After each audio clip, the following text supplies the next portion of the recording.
Здравейте, скъпи приятели, това е Виктор Life Secret Channel. Приветствам ви отново Семпер Виктория, където е Виктор, там е победата. Сега в това видео ще ви дам един секрет, който касае нещо изключително важно, касаещо раменните стави и здравето на тези стави и как вие да ги запазите, когато правите силови упражнения. Значи в интернет се показват огромен обем информация за упражнения, горута разни и така нататък, но не се дава един изключително важен детайл, който лично аз не съм видял. Това е как да активирате, как вие да свържете рамената става към торса.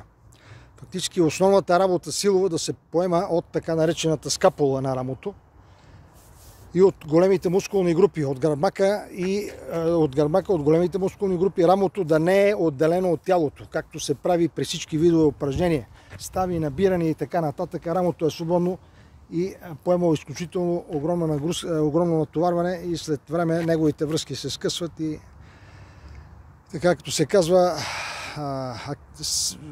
спорта приключва.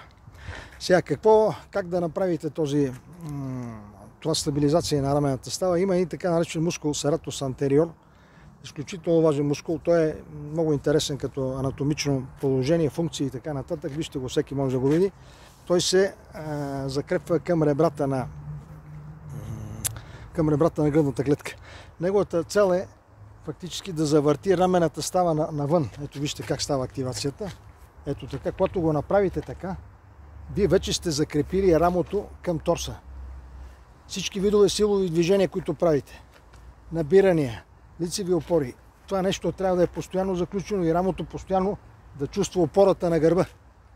Значи при такава ситуация, когато се активират широкия гръбен мускул, който го поддържа, а така също се стабилизира и главата. Това е изключително важно за правилната стойка, защото така фактически участва целият ви торс, той е заключен и монолитен. Това е изключително важно, когато вдигате ръцете горе с тежести. Значи, ако вие не сте заключили сератус антериор, сте го активирали и вдигнете ръцете, това всичко води до огромно натоварване на раменните стави.